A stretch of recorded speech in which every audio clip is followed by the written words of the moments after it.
The host has started broadcasting the meeting on YouTube. Stefan's goal is to do this quarterly, and this is the first quarterly meeting. We have some great speakers tonight. There's a lot going on in a lot of different places.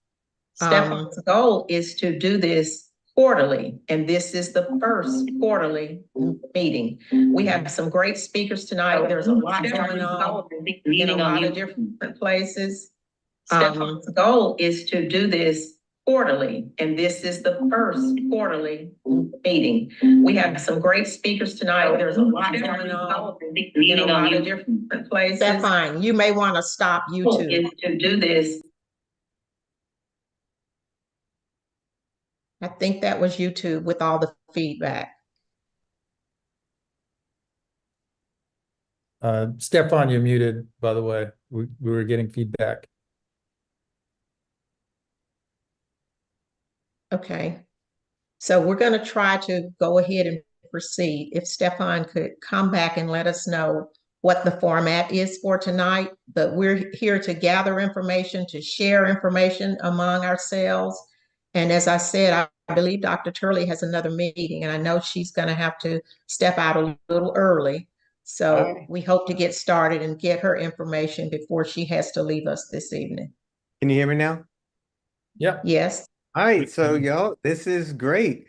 Man, I mean, this didn't start that long ago on LinkedIn. It kind of came, this whole Black AI think tank came out of ChatGPT for beginners and AI, and that sort of came out of Black Metaverse, also on sort of Clubhouse, and these things have morphed and gotten a lot bigger. And I think been able to affect people's lives really well. We kind of have this networking thing. We know each other in a digital manner, and some of us met physically, and that was weird. So physical used to be, oh yeah, that's the norm. Digital is the norm. And John and me and Aaron was there like, hey, y'all, this is kind of wild. We're like, I don't know what I'm saying right now, but y'all understand. Real life has always been real life. And now a taste of real life, since we've lived in digital, is weird. Hey, Ty, you're there. You want to say something about that? Because this is like the first time all of us did this. Yeah, definitely. Can you hear me okay on your side? Yep, we got you. Are you standing in front of the solar system or something? I think we're broadcasting across the world, so I just wanted to speak to the whole wide world. I like it. But yeah, no, you're absolutely right. I mean, I think, what happened over this weekend was magical, and, shout outs to Fallon for, really hosting the Black Joy AI event, and then just shout outs to like just all of you all that came up, and, people flew in from all different places, and we really got to get like a physical version of everything that's been going on over the past few months, just with this Black AI movement. So I think it was just an amazing experience to meet all you all. Yeah.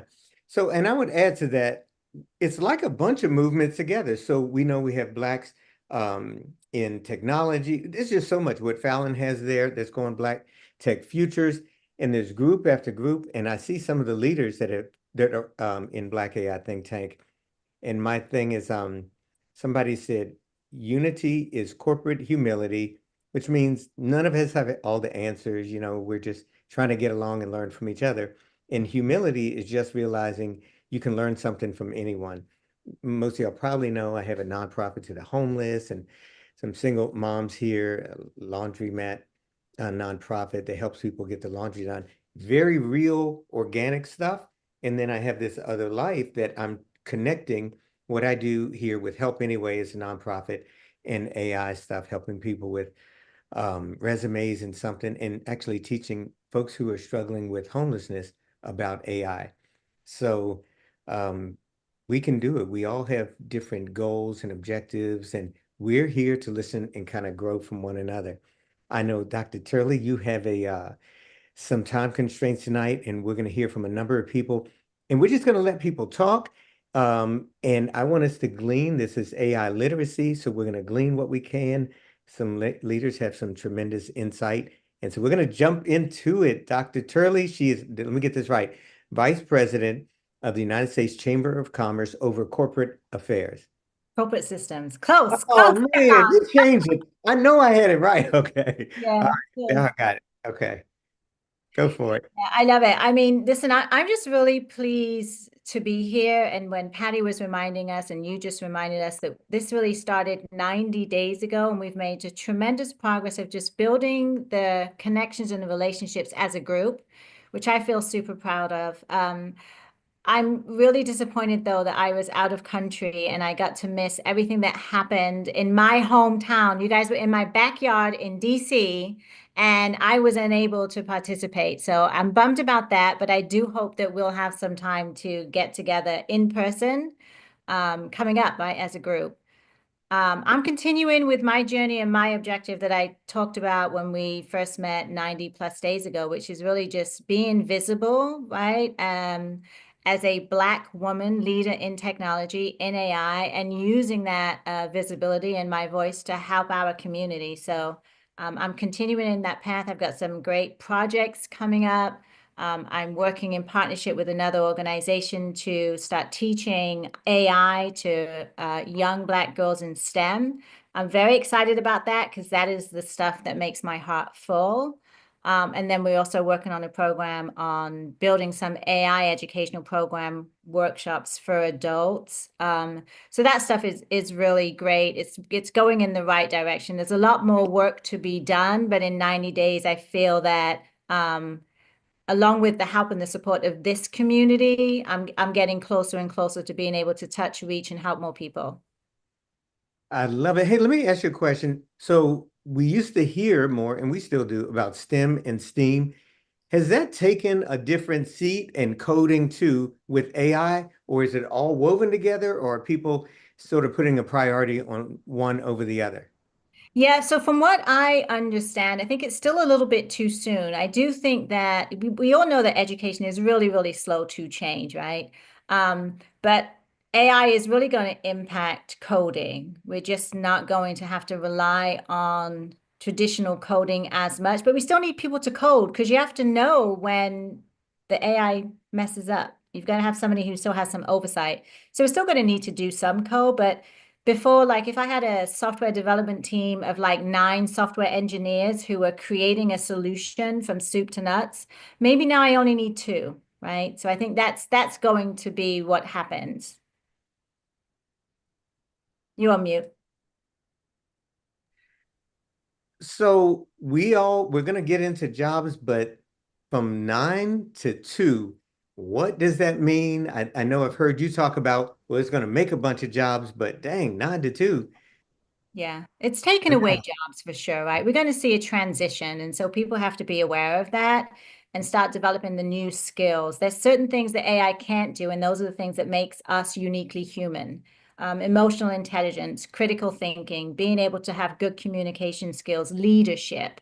Oh, good. There's Nice. still, yeah, I mean, we're still needed, guys. AI is going to take away, hopefully, some of the boring work that we just don't want to do, right? Reviewing and editing papers, things like that, summarizing long documents and policies.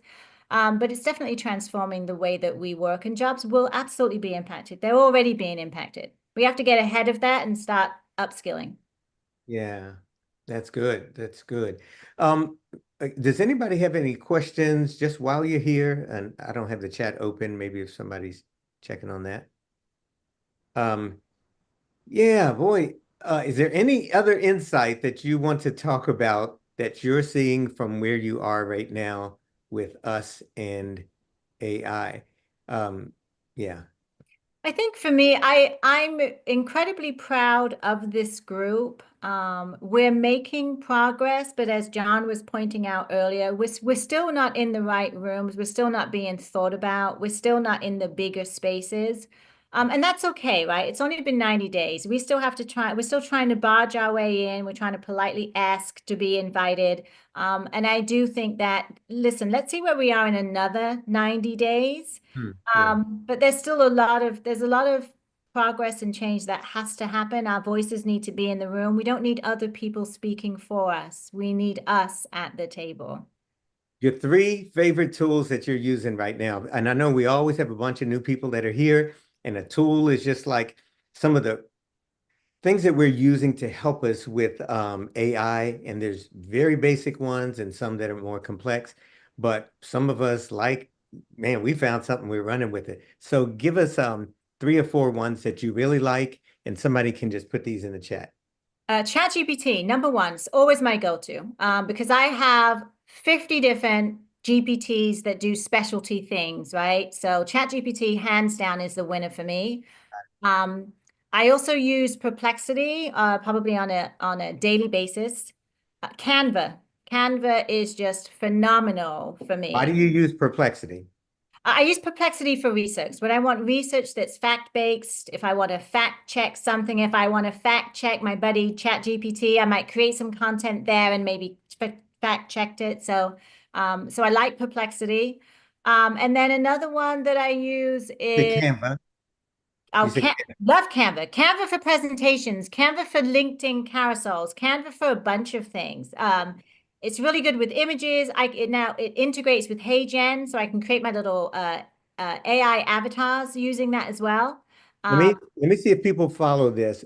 When you're in ChatGPT, do you ever go to Canva right in there because it's woven inside of ChatGPT now? I have done, although I find that for the stuff that I'm doing, I usually just start off in Canva if I'm creating carousels or something. I usually just go straight there.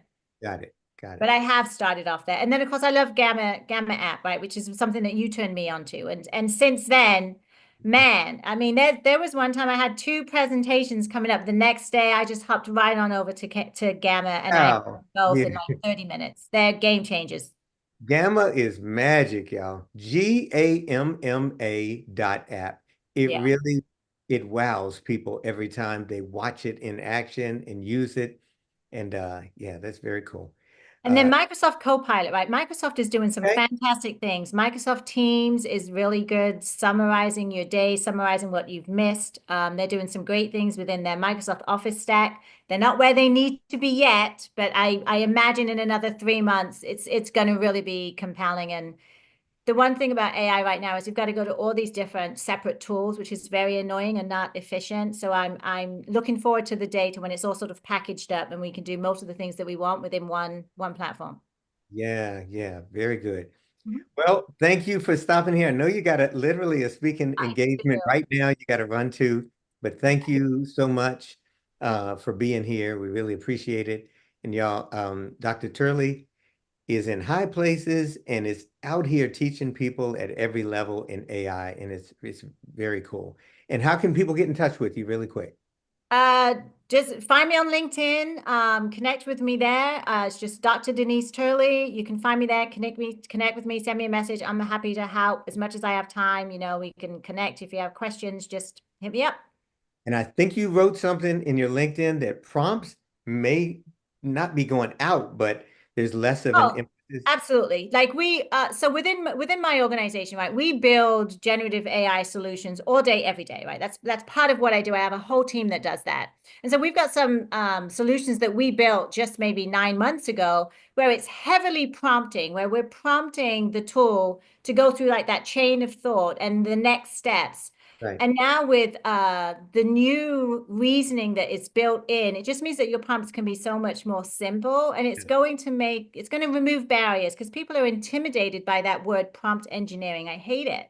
Yeah. They think they have to be engineers or IT people, and they don't. And so the ability just to be able to interact in natural language in plain speaking terms, it's coming quickly. So that's exciting.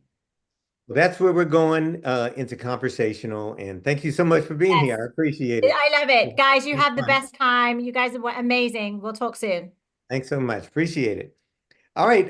Hey, a bunch of people are coming into this room. It's very cool to see. Let me see if I can switch to the next screen. See who's over here. I think I saw Ayana run in here. Terza is here. Terza, you can come on up here.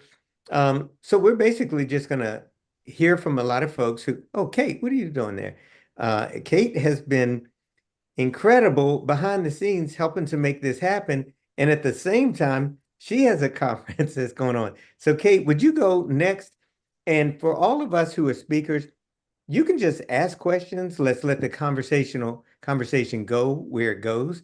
And along this way, this journey, I think we're going to pick up all types of things. If everybody who's co-hosting, make sure you're sharing a few of the tools that are the magic of what's making this happen. The ones she just shared, y'all, are top notch. So Kate, are you okay?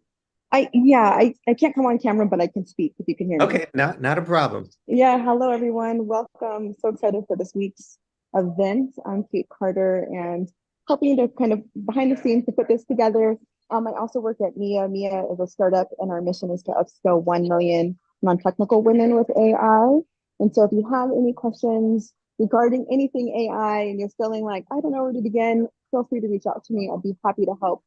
Dr. Denise Turley, she mentioned a lot of tools. Perplexity is one that is near and dear to my heart because I am a first-year PhD student studying artificial intelligence, and Perplexity is helping me with all of my studies. And so it's a great tool and asset if you haven't checked it out. Yeah. And y'all just know when we say it cites sources, it'll put some answers in there, some responses, and behind it is just a little letter or a number, and instantly you're in another document or some periodical or a book. So you can find out where information came from, and it goes link after link after link. So it's a whole nother world from ChatGPT, which some of the models won't tell you where the information came from unless you push it some. Kate, any other? So Go ahead. it decreases hallucinations. And Yes. so a lot What's a hallucination in AI? Hallucination is a made up either image or term, like it's nonsensical. They're just pulling things together, trying to give you the best response possible. So whenever you're using any tool, you want to read the output, read what it's giving you, because just because it came really quick doesn't mean that it's correct. And that's where those critical thinking skills are so important, and why we need that human first, human touch element there. And so Perplexity is great because, as Stefan just mentioned, it does cite its sources and it decreases the hallucinations. Yeah. Are there any questions for Kate? Hey, tell us about your event. And I just want y'all to know, Kate's been amazing. These events are kind of on top of each other. And I know Howard has another one happening, but everybody's supporting one another. So a number of our speakers will be with Kate's conference, and I'll get over there tomorrow as well. But y'all, we're in this together. All of us are together, and it helps all of us to be here.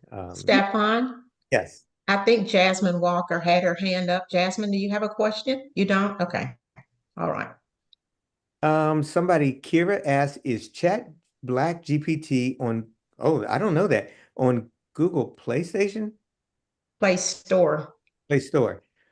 Somebody is saying yes. This is Jasmine. Is Jasmine saying yes? Very cool. I have another question then. Some people will ask if it's available as an extension. Not sure. Erin should be here. I messaged her earlier today, and she's going to come by. Erin Reddick is the founder and CEO of Chat Black GPT, a really amazing tool that's opened up a lot of doors and conversation at the same time. So we'll ask her about that. Oh, wait, I mean, Chat Black GPT. Yeah, I thought that's what you were saying. Got it. Kate, anything else you want to share or any insight anybody wants to ask Kate about your this next Thursday and Friday, as Stefan had mentioned, our events kind of do run the same time, but we have the Global AI Summit.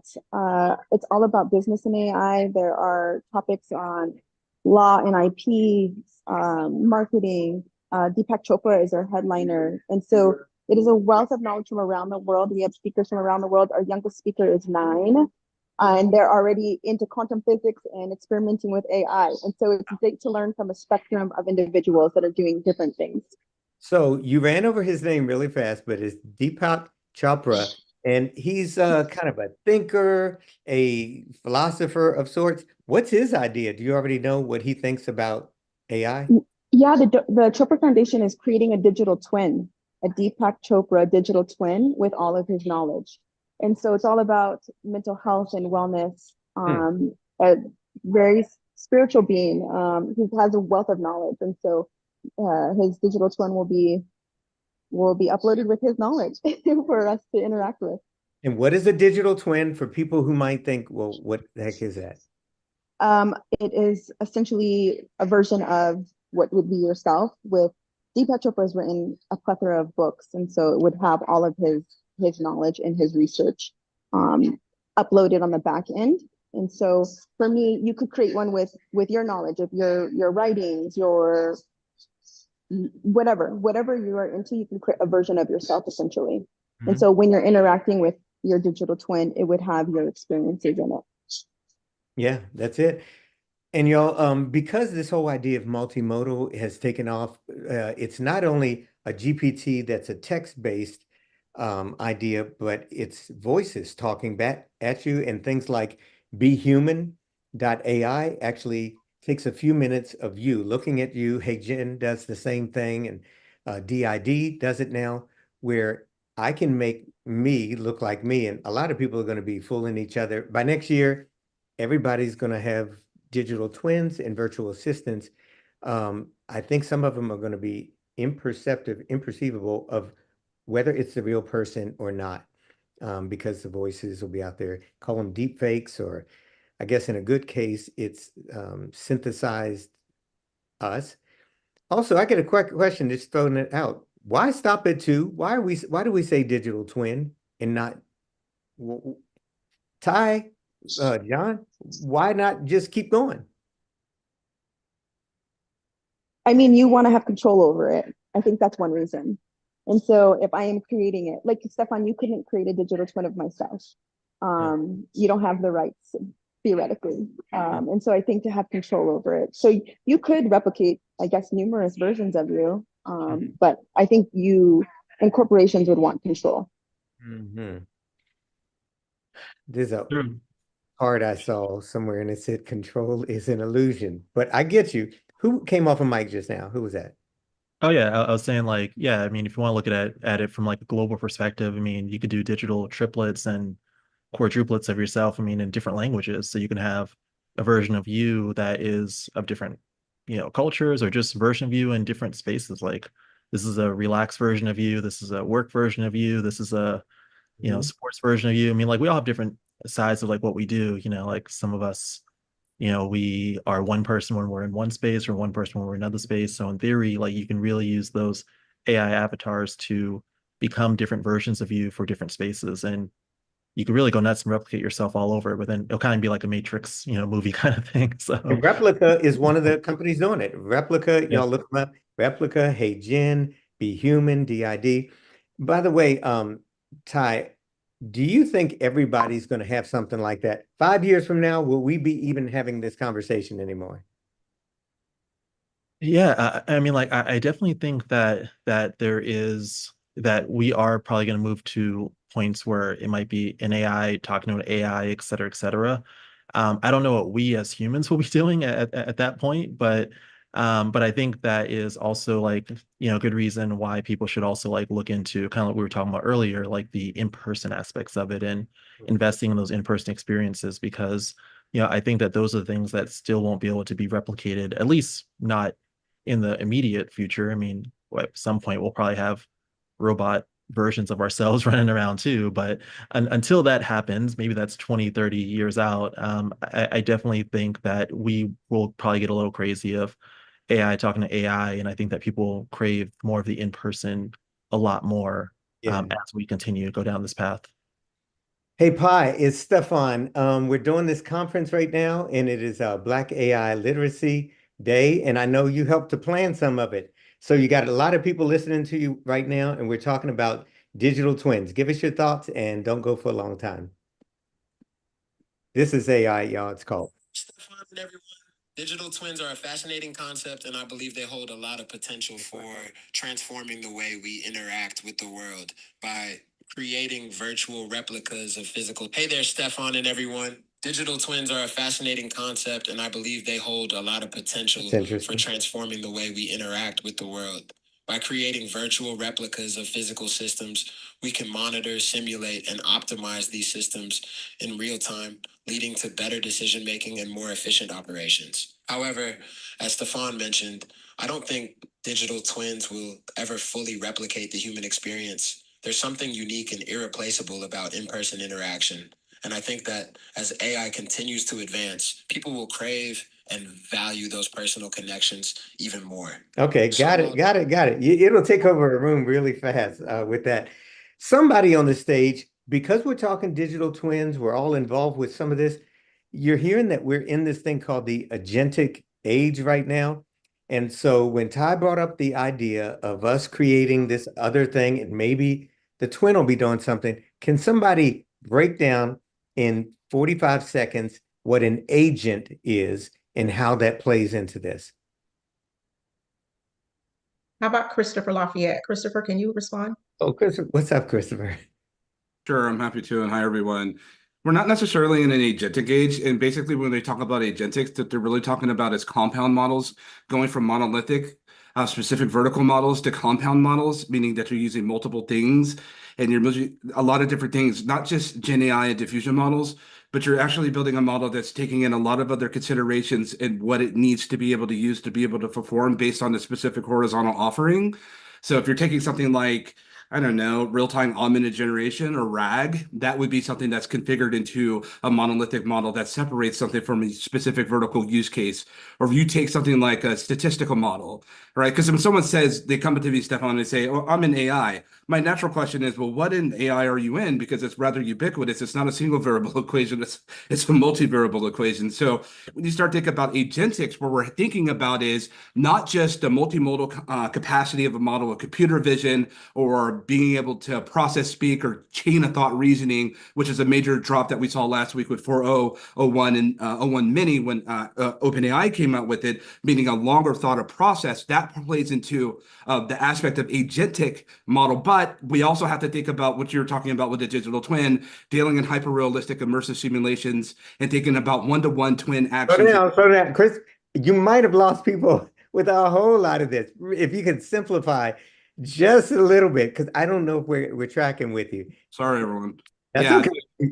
So basically, it's like if you're thinking about agentics, it's more than just it's a compound model at the end of the day, and it's not necessarily under the banner of generative AI, but you could almost start thinking about it as a world model, a JEPA model, all different types of models that could do more than one thing in terms of its function and performance. If you look at the models that were deployed last week, I wouldn't call that agentic with what ChatGPT deployed, because it deals in specifically linear thought of chain of thought reasoning versus the other models of GPT-4o. You can bring in vision, you could bring in sound, you can still have the conversational AI mode with it, but now we start thinking about more with agents as a concatenative and parametric synthesis, the ability to have speech of what you see over 11 Labs and all the different things that happen with that. And so I wouldn't say that we're in the age of agentics. So meaning agents for short, Kira. So that's what they're looking at thinking about, because we have to stop thinking about models that we talk to and that we interact with the common UI UX of what we do today. We need to start thinking about one day we'll walk into our living rooms on a Friday night and we'll start having dinner face to face with Siri over sushi, with Cortana and Bixby. I'm not doing that. I'm just telling you right now, I'm not doing that. I know you might think it's coming, but you know, life. Wait. I don't think it's coming, because it's either going to have a manifestation of a virtual. You start thinking about autonomous. You start thinking about the type of structures of the human body. We start thinking about that in agentics, or we're thinking about in terms of humanoid factors. In 5 to 6 years from now, you'll have 2 to 3 robots per person, human helpers, that you'll see walking around on the face of this earth. And think about it. I'll just say this one thing. If you got John, say what you see what he's doing with this model, imagine what you could go and deal with Latimer. You can go in there, you can interact with face to face, but now put Latimer in an embodiment. That is the difference. Now you start thinking about anatomics. You start thinking about structure. Now you start thinking about there's a personality or a semi-intelligent thing that I'm interacting and communicating with in a real-time augmented projection space.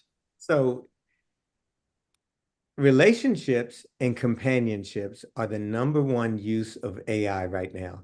So a whole lot of people are finding a companion and someone to talk to in some way in AI. And I think it can be helpful in so many different ways.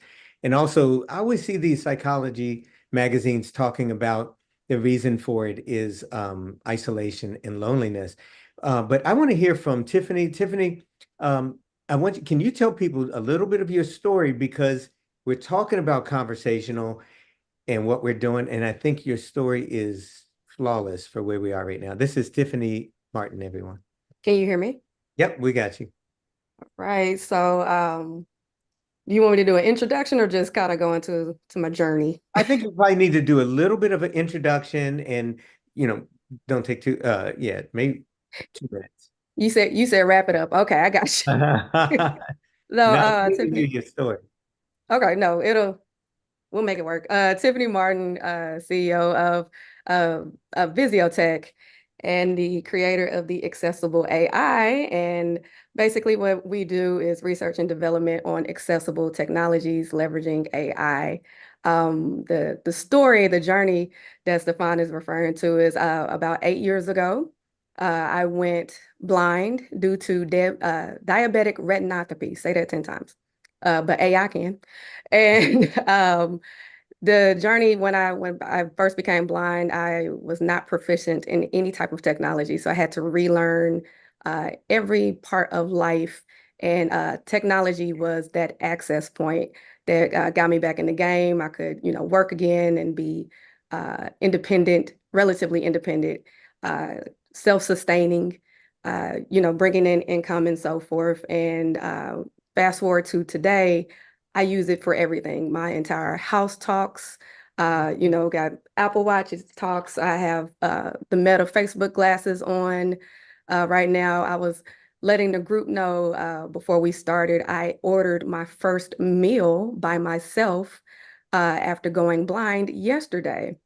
And so that was just a completely different experience for me. So I am pro AI, but I follow and I move with it cautiously, knowing that there are some morals, ethics, all of these things, imperative things like policy.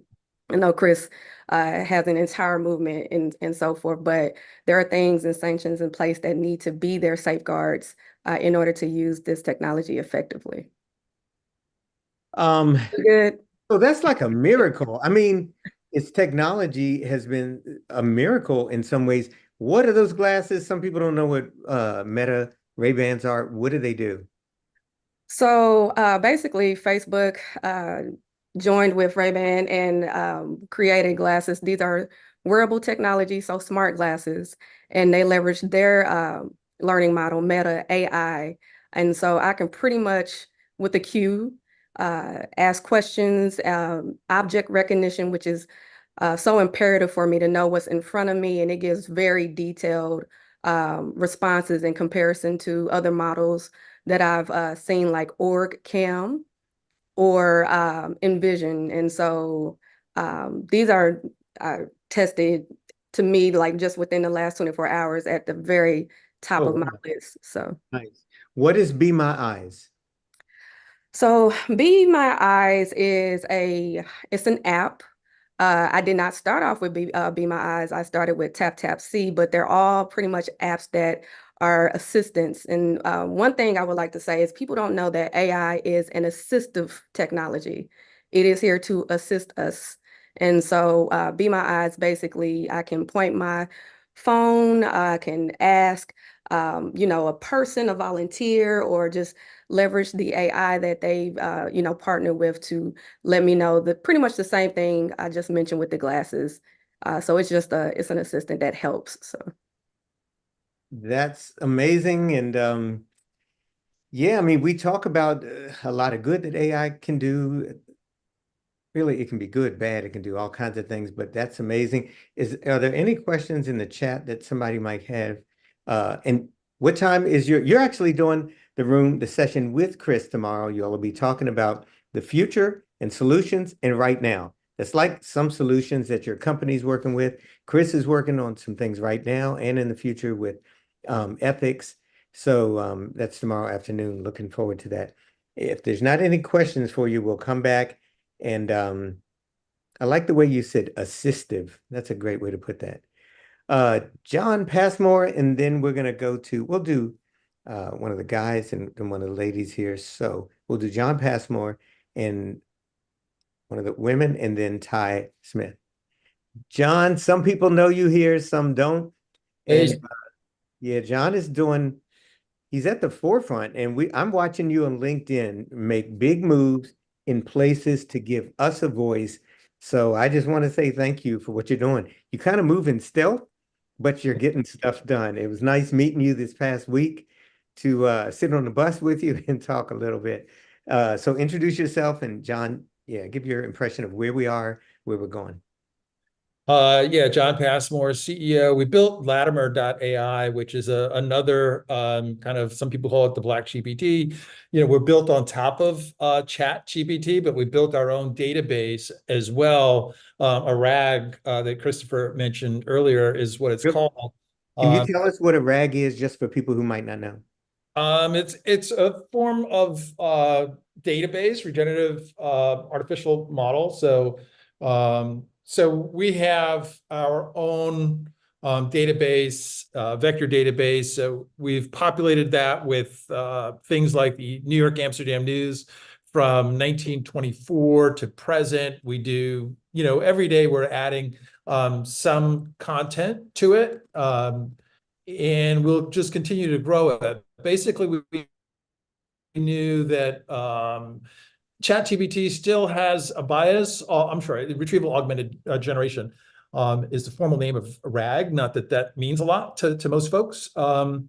And we know that ChatGPT still has a bias. All AI has some bias. You can almost look at it like an AI is a person, and every person has their own point of view. So ChatGPT basically has a Western culture perspective, and sometimes that's fine, and sometimes that's exclusive of a lot of Black history and content and perspective. I have a teenager. We want to make sure that, number one, he's not insulted.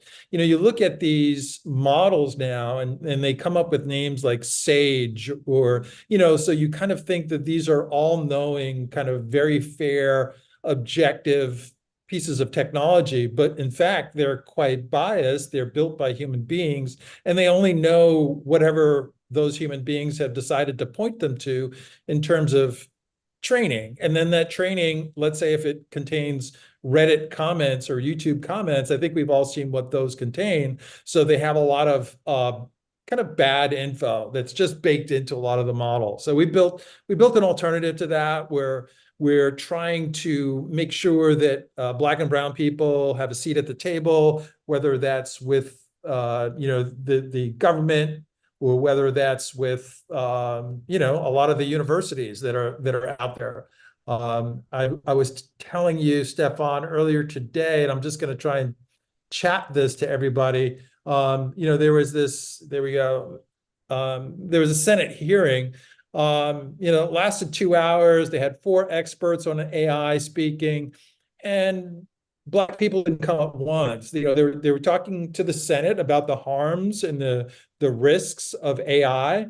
And number one, there were no Black people on the panel, but still, it was a fairly left-leaning panel. Margaret Mitchell from Hugging Face, another guy who was at OpenAI, but the word Black or Black people did not come up in 2 hours of conversation. So just to point out that we will be left out of those conversations and whatever legislation comes up if we're not really paying attention. What is something you sent that to me, and y'all, that's massive, because that's decision making.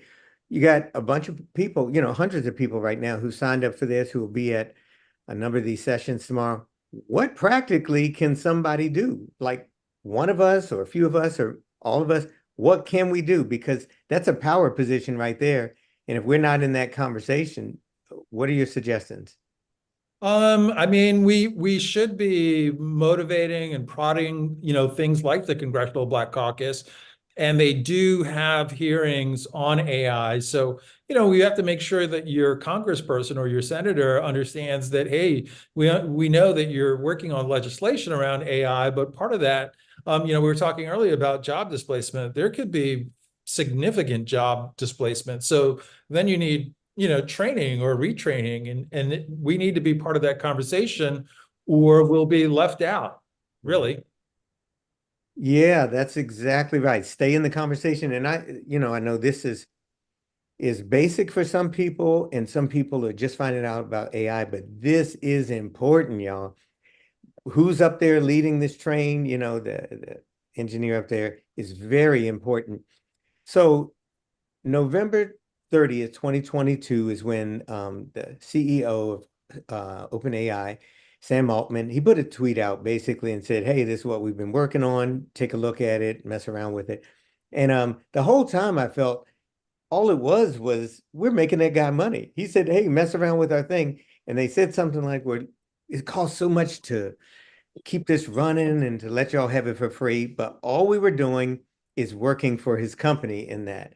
And that's tough. It's just wrong, in a lot of things. And we know we had people in different parts of Africa working for $2 an hour and $3 per hour for a multi-billion-dollar company that he has right now. Well, go ahead.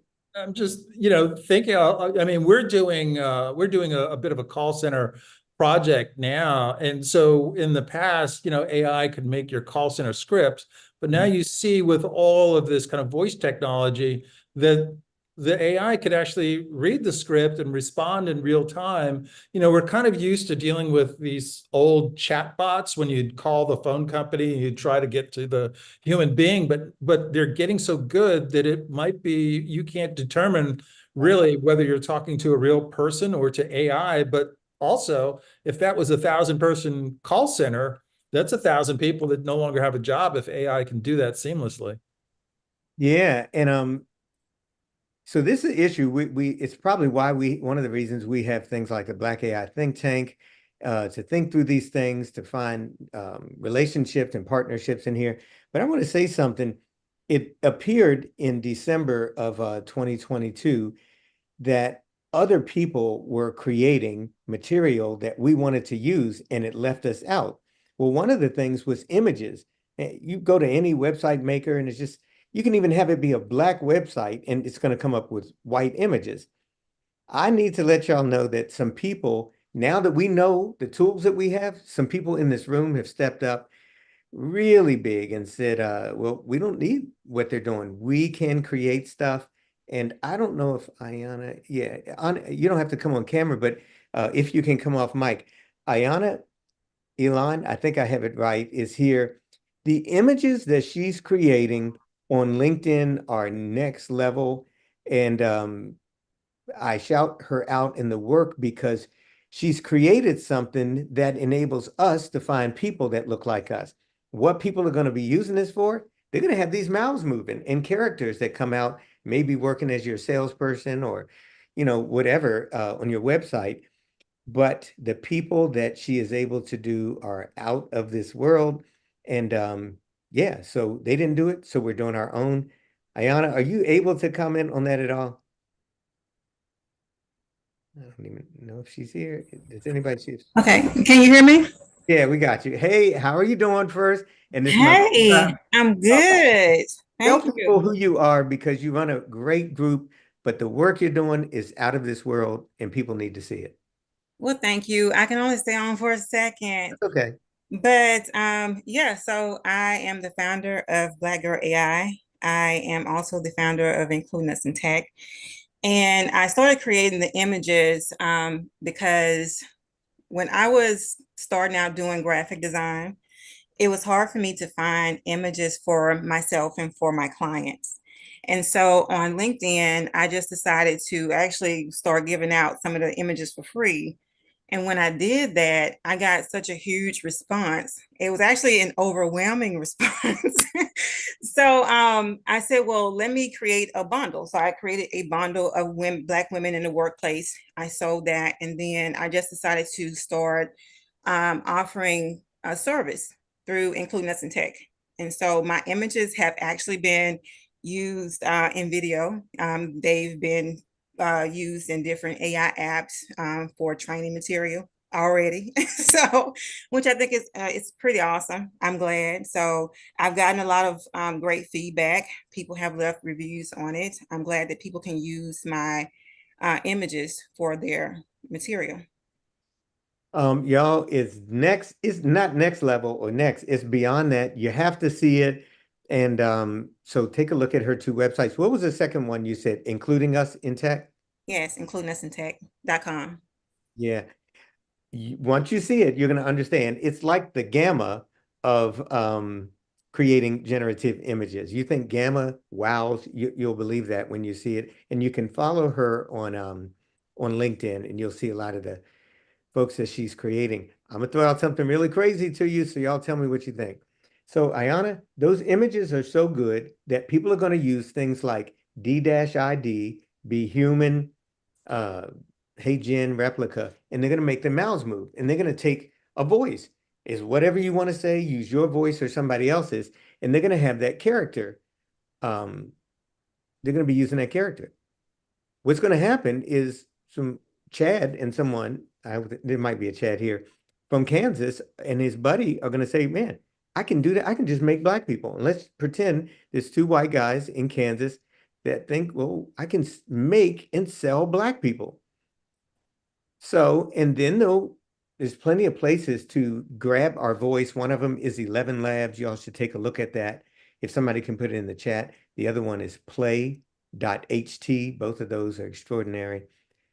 But just imagine people who aren't us simply saying, well, I'm not going to pay for it. I'll just make people and sell people.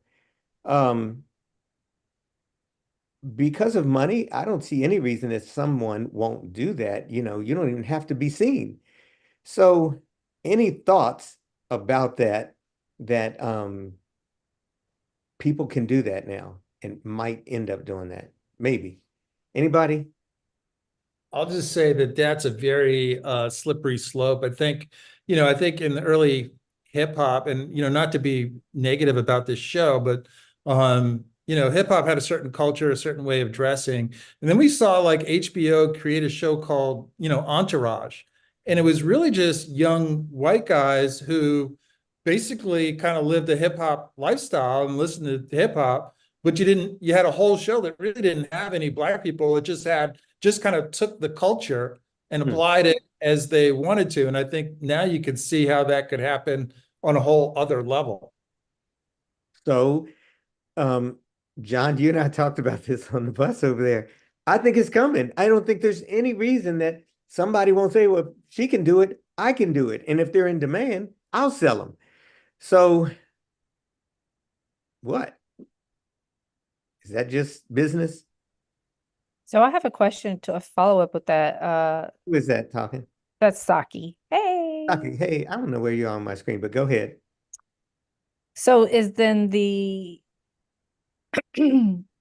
is it that is the issue that, yeah, sure, use it as long as it's monetized and it creates a stream of income for the creator? Or is it protect the culture? No, you can't use it. Do you know what I mean? Like, what's the end game? Well, I don't think we have any say in the end game when somebody can create anything they want to. So you can't say, oh, you can't make that culture, or you can't make that culture. And then you can't say, no, you can't sell that culture because you're just making people and then grabbing voices and making people talk. And these things, people will pay some money for it because it advertises your business. It'll do all types of things. So, Saki, I guess Stefan, go ahead. Hopefully, authenticity will still have meaning and currency, and maybe even more so when everybody can create fakes, so to speak, stuff that's authentically coming from the culture, maybe that has a premium. We don't know. I mean, we're just kind of entering this brave new world, but I think that the human mind, human creativity, there'll always be a premium for that. Got it. And by the way, that's what you're doing, Aaron. Several of you, Desiree was here earlier. She's creating some incredible GPTs. Ty, you've been quiet up there with the world behind you and listening. I want to know what you think about this because you're in a lot of circles with AI and tech folks, and I know you have your eye on stuff that's coming in the future. But I want you all to know personally, I believe that's going to be an issue really, really soon because we don't know who's making what, and we don't even know what's real. We're going to get to that place with our devices. I can't tell what's real anymore. Ty?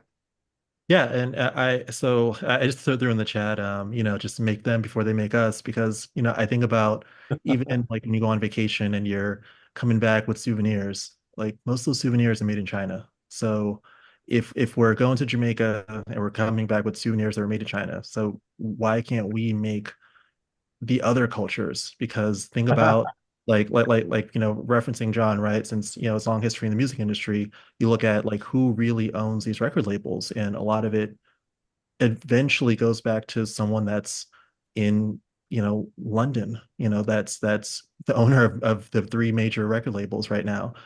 So I think that we should look at it like that we really have to kind of really just think of it like a game of Monopoly. And I think this time that we're starting on an even slope, we can win the game of Monopoly. I think the other point that you referenced earlier when it comes to making money from some of our recommendations, I think that's a really good point too, because like we recommend ChatGPT all the time to each other. ChatGPT is making money, but in reality, we should be getting our referral fees. And there's a lot of organizations that do offer referral fees for recommendations. Zoom is one of them. Dialpad is another one. There's many organizations where if you make referrals and you're a partner with them, they owe you a 15% residual forever, as long as that person keeps using the services. And these are things that aren't really being talked about in a lot of our spaces, but there's an entire large industry of referral and partners that exists in the software industry that I think we could tap into. That's good. That's really good. Gamma.app, y'all. I talk about it because it works, but it works so well that, for a while, I've been going on that for a year and a half. And then I told the owner about it. And by the way, they were one of the ones that I couldn't find pictures that were useful and this and that. And it's easy to find founders right now. AI is kind of just taking off. And he listened to the conversation and he's done some amazing things. He's always been great to talk to. And I told him that a lot of folks in our group are using it. And he ended up sponsoring our first event that we did. And Gamma just got behind it. Some of you all use apps right now and platforms, and you shout it out. Find people for these companies and find these affiliates, and get paid on it. If you're going to tell people about it, get paid.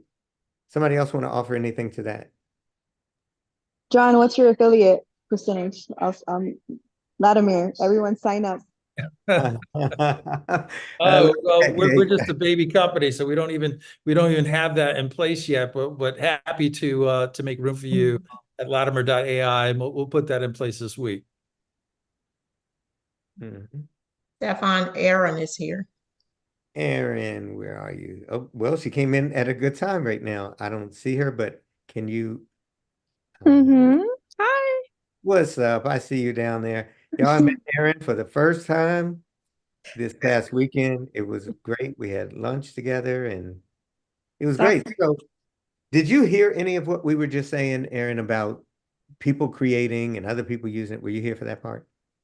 Yeah, I think it's an important conversation. I was just having that conversation at the conference that I was speaking at. And they kind of also broached like, how do you balance creating Black data so that we have a better experience with AI, but not giving it away for free? And it kind of just reminds me of what you guys were talking about. And I wanted to point out, like, large companies like Meta, when I was working there, there's users and they have users data, but it's illegal to sort users into demographics. So they source their insights, especially for research, from companies that hire groups of people that they take all the risk legally to sort. So you can say, hey, X company, I want 100 Black females between the age of 40 and 60 to test this product or this feature. And they pay oodles and doodles of dollars to reach that demographic. And I was just like trying to envision where we're doing that as a community and how we can do that for AI. I've seen a ton of different places for Black data, and some of them are looking robust, but I don't know that there's a large awareness campaign about Black data. It's an important conversation. I had a question. Yes, whoever that was, go for it. This is Tiffany. So, Hey. I just wanted everybody's thoughts on synthetic data. And if anybody could give a definition for those that are new to AI so they understand what it is. Can I just say one thing? I don't want to hog the mic. This is where I was going with Ayana's stuff. It's so good. It gets out there. Everybody's using it. Hyper realistic. Well, if OpenAI or some big company, they're trying to get data and they're trying to get Black people. I think it's possible that sooner or later, they're going to end up training their model on stuff, synthetic data. Instead of real Black people, why not just train on not real, synthetic data? So Tiffany, you know what I'm saying? Just train on what information that is not necessarily real, it's synthesized or man-made. Yeah. Somebody else want to explain really quick synthetic data? Yeah, they're already training their models on synthetic data. I mean, if you look at Llama 3.1's 405B, that whole thing is based on synthetic data. And Mark Zuckerberg did say last month that the purpose he did it is that hopefully small businesses would start to be able to train their own models using that. The same thing with NVIDIA earlier this year with 350B, Nematron. So with some of the things we're working on with Nematron right now. And so Nematron 350B is also based on synthetic data and distribution. So someone says, what is synthetic data versus real data? It's real simple. So if you and I have hospital or medical records, it says, hey, it's a Black guy, X amount of weight, X amount of height, age, and all of that. This would say, okay, this is Christopher Lafayette's medical records. All synthetic data is doing is creating somebody else with a different medical record, saying different height, different name, but he's not imaginary or she's not imaginary. It's just synthetic.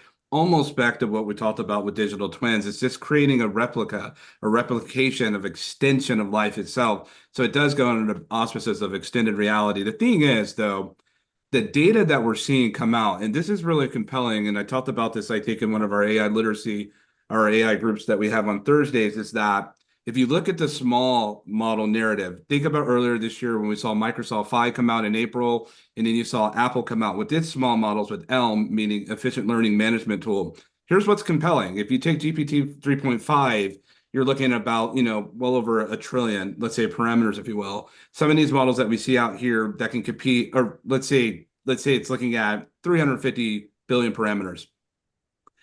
Microsoft Phi and Apple ELM, 8 billion parameter, can compete against a 350 billion parameter model. If you look at some of the most powerful models that are coming out, if you look at what GPT just deployed last week, it hasn't even been a whole 7 days with O1 Mini. O1 Mini, and many of us on the hacker level are saying that O1 Mini is more powerful than O1 Preview. Why is that?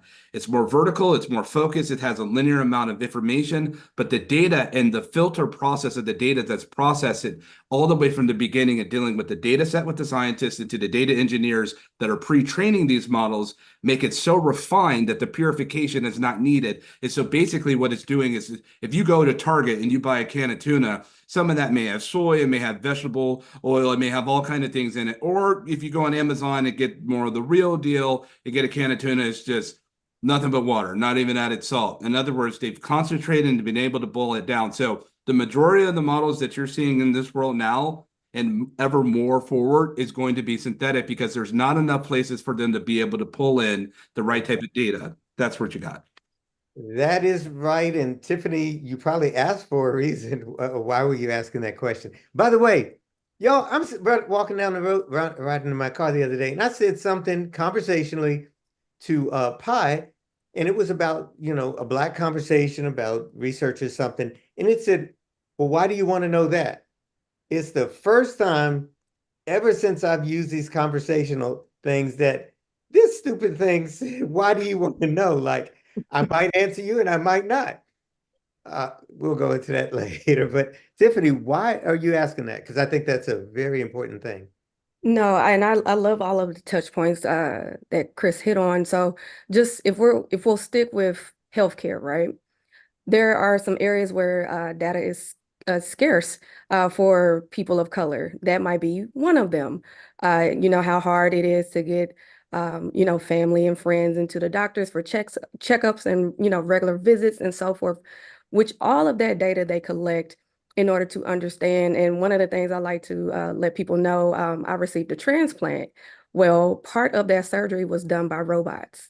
Well, how so? They had to collect data, and then from there, like post-surgery plans are developed all from the data and research that they do that fits my particular case as a Black woman with diabetes, and so what I'm saying in those areas, I like to ask that question so people understand the good and the bad. And in some instances, synthetic data could be beneficial because there's not enough robust data or accurate. Or prime example, if you go to the doctor and you get blood pressure done, that is just one instance. It does not take into account that you might not have high blood pressure, but you just walked from outside. Heat increases your blood pressure. You might have had a really busy day, a hectic day at work, or you might have just had a little tiff, with your child or something, and it does not take into account all of those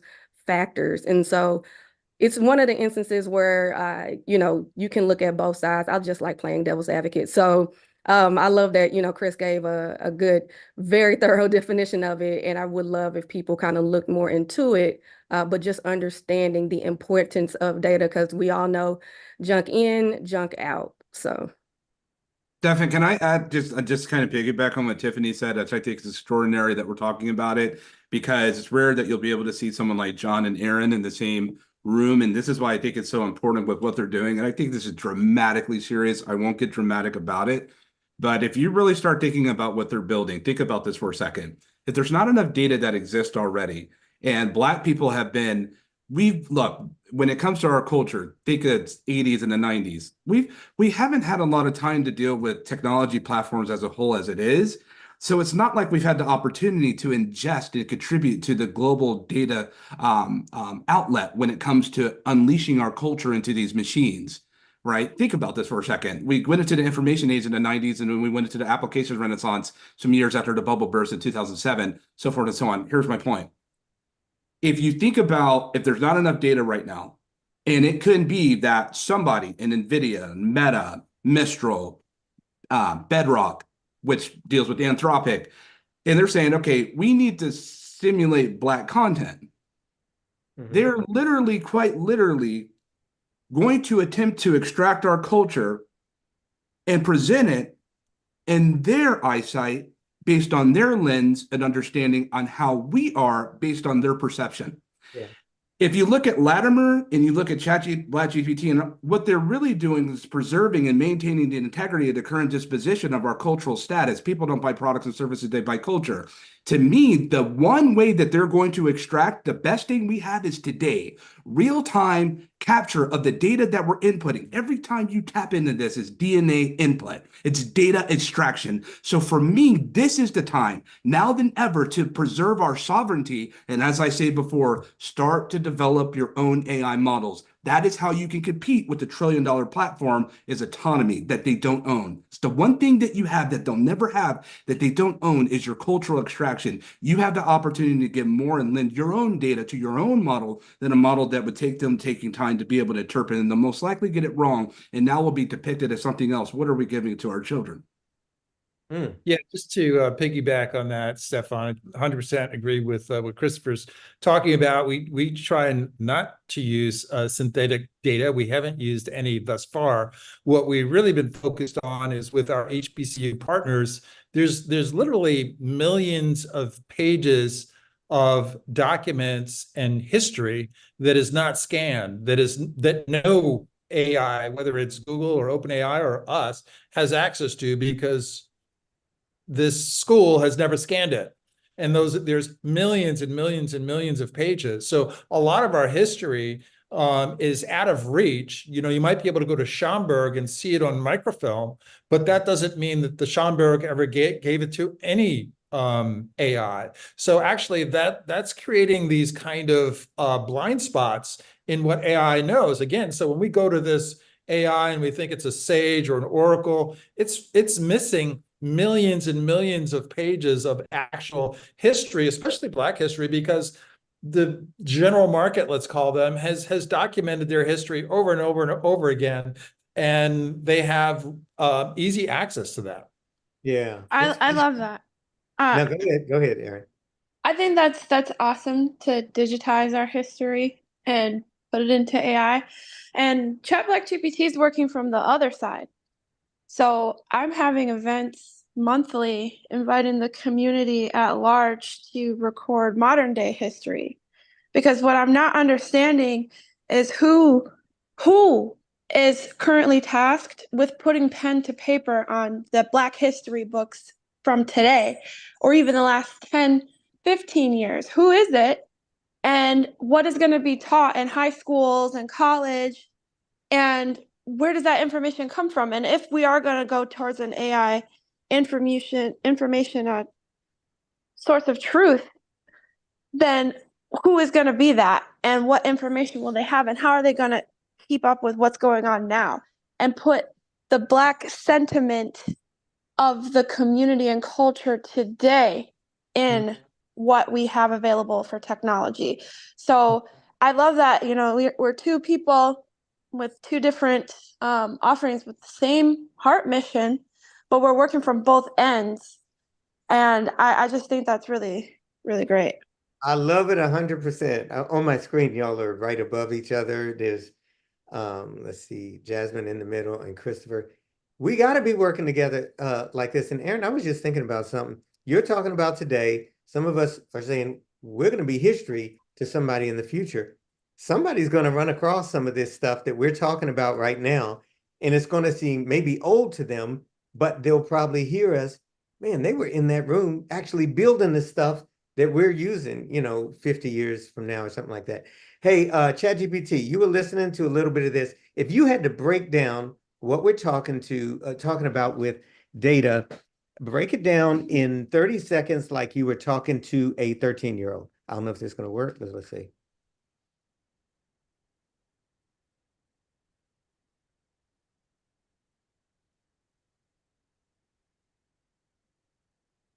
Sorry, I'm having issues right now. Our systems are Dang, okay. I'll tell you what it was. The button was down too long. And if you try to capture too much like that, that's what happens with it. Really good stuff. I want to go to somebody, if you don't mind. I'm just going to pick on someone because, are you still here? Desiree Hendricks, you and I have talked before, and I've seen what she's creating. She's taking us, our culture, she's taking women in particular, and is one of the people in this room that's creating models of GPT to help people. So you didn't even know it's coming to you. If you can come off mic, that would be great. A great time for you to tell us why you've created what you're doing and what it is. Let me see if I can hit that. And you should be able to come off mic. Did you call my name? This is Desiree. Oh, okay, Desiree. Got it. So did you understand what I was saying? You were talking about the GPTs that I've created and that I've created them to help people. And yes, one is called Calliope and one is called A Daily Dose of Joy. And I have another one that's centered around yoga. And I suggested in the chat that people check out Sages and Scientists, and Deepak Chopra put that together. And it was 2 days of people coming together to talk about how technology can help health and mental wellness for all communities, not just the Black community. But I created Calliope as an affirmation companion for Black women in particular, and Daily Dose of Joy is just kind of generic. And I've added quotes to Calliope from across the diaspora. The intention is to add more things like proverbs and whatnot to give people inspiration. And I put something in the chat, and I think it's important that we look at this from the perspective of what can we make to serve us? Because if we serve each other, if we create things that help each other find joy and health and wellness and happiness, then I kind of believe that the preservation of the culture that we so want to protect will happen, because we'll be a healthy community. We won't be a sick one. No, keep going. This is so good. I don't see the names of that. Did you write that in the chat? Because that is great. I didn't write that in the chat. I wrote about how we need to create things that serve our communities, that take care of our needs, And also that as work shifts, as AI takes some work items off of our plate or make them unavailable, it gives us time. But the people who aren't prepared, that's where mutual aid and shared resources become even more important. We are going to see a cultural shift, and the people who are not academics, the people who are not administrators or clerics, they're going to need help, but we will need their help as well, because, and I'm going to go off on a personal tangent, the way our world is moving, we're going to become more responsible for our own well-being. That means some of us are going to need to be able to grow food. That means as planned obsolescence continues, we're going to need people who can fix our stuff. Not saying that we go back to trade and barter, but we're going to have to find a different way to live. Yeah, that's a great point. It's so good. Yeah, keep going, John. There's a professor, and I'll try and dig up his information at Stanford University, who's talking about he built something called the Village Operating System, which is about creating self-sustaining communities that, you know, we don't really know what the future of AI could be, but one of its potential futures is that it's very disruptive, and that, you know, by the time Elon Musk finishes with his, you know, robots, that realistically there's not a lot for people to do. And then in that scenario, it certainly doesn't make a lot of sense for people to live in giant cities like New York or Newark. It makes sense for people to really reestablish communities where they're growing food, they're recycling their water, they're using solar power. Because, you know, if you had to work 2 days a week, and I mean, I think we saw it a little bit during the pandemic, when you have a lot of time, number one, if you're in a healthy community, it's great. You can spend a ton of time with your kids and teach them stuff. I mean, but on the other hand, if you're in an unhealthy scenario, it all that extra time can be destructive. That's good. Yeah, I think some mental wellness, mental health, the whole thing of we finding our purpose sometimes in what we do, and the disruption of that is going to cause some issues we have to deal with in the brain. We'll be talking about that tomorrow morning, and it is Julie, I forgot her last name, she might be here, and Natalie Kidney Cole, who's a licensed therapist, counselor, as well as a social worker in North Carolina here in Durham. And you know, it's going to come in an interesting way, I think, for our kids, because it's an over amount of information. I'm looking at a article that was written 3 months ago in peopleofcolorinTech.com, and it says Black teen creates AI chatbot to combat mental health challenges. I'm just going to put the link there. She's 14 years old right now, passionate about technology. Her name is Sophie. And I'll just put it, I found 4 other mental health workers who are now integrating AI to do some of this relational part that we're doing, used to do with just people, but I think they're providing some of the gap. Maybe people can't afford health insurance or that type of thing. But anyway, I'll put it in there. Anyone else want to comment on this issue? We kind of wandered. Stefan, we have a couple of raised hands, Jimmy Davis and Brittany McGill. Ladies first. Brittany? Thank you, Stefan. I actually wanted to piggyback off of what Desiree was saying, and I put it in the chat, but I was saying how it's very important too that we create GPTs that fill gaps, especially in healthcare. So I work in healthcare. I work actually at a free clinic, and the one conversation that we don't have a lot in our community that we need to have more is the fact that our free communities and our health centers are serving patients that don't have insurance, don't have health insurance. And most of the time, that's your Black and brown people. And so when you think about it, if you have health insurance, you can go see a nutritionist. You can go see a dietitian. If you don't have health insurance, then seeing a nutritionist and seeing a dietitian is now a luxury, because that's something that you have to pay for out of pocket. And so I created, go ahead, I'm sorry.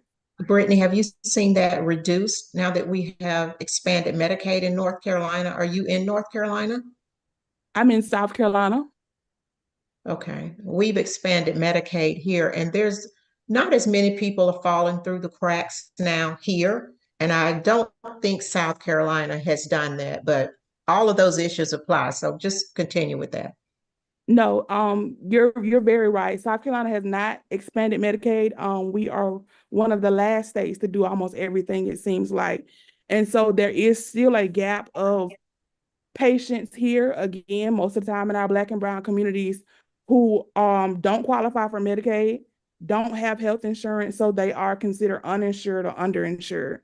Again, when you're talking about seeing your clinicians, your nutrition, your dietitians for nutrition counseling, that is a luxury that they are not afforded, because most of the time they can't afford to actually go and pay for that service. And so one thing I started doing about 2 years ago is brainstorming how we can use our community health workers to fill that gap. Because a lot of times they will go to a clinic or go to a federal free clinic that we call in South Carolina, which is another word for a free clinic, and they're going to see a community health worker. And so how can we train community health workers to fill those gaps? And so 2 of the GPTs I created helps community health workers to be able to kind of act as nutritionists and give that nutrition counseling to people who otherwise would not be able to receive it. So those that are creating GPTs, think about those areas where you can fill those gaps. Is this something free to help people who can't afford this type thing? Yes, it is. Great. Hey, I had another question, Yes. and I'm so sorry. That's How okay. how are you developing this and keeping in compliance with HIPAA? So, yeah, I was getting ready to answer her question. One thing I've done with my GPTs is they don't actually need any PHI. So when I'm training community health workers on how to use these GPTs, I'm telling them and training them on the fact that when you're giving nutrition counseling, you don't have to put in the patient's address, phone number, name, etc. So that's one way to stay HIPAA compliant. Okay, because I try to learn as much as I can about HIPAA compliance just with some of the clientele and so forth. So it was always under the assumption that a lot of their health information was a part of the reason why, you know, some of the companies we work with could not leverage different types of AI or, you know, technology, not just, you know, those the PI. So, you know, anything pertaining to their condition, diagnosis, prognosis, all of those things. So I'm just trying to figure out, so if what you keep that information separate, are you, I know some tools, some programs, you can't have their information associated with different types of other data. Prime example, if you're dealing with reentry, anything pertaining to that can't be in the same bucket or same area used with information on minors and so forth like that. If we're all just talking like mental health and it's all, you know, pertaining to the entire group. So I'm just very curious how you navigate that, because that's fascinating to me. It's just, and Desiree actually just put it in the chat. It's exactly what I do. I create agents and GPTs that do not need the sensitive information. Okay.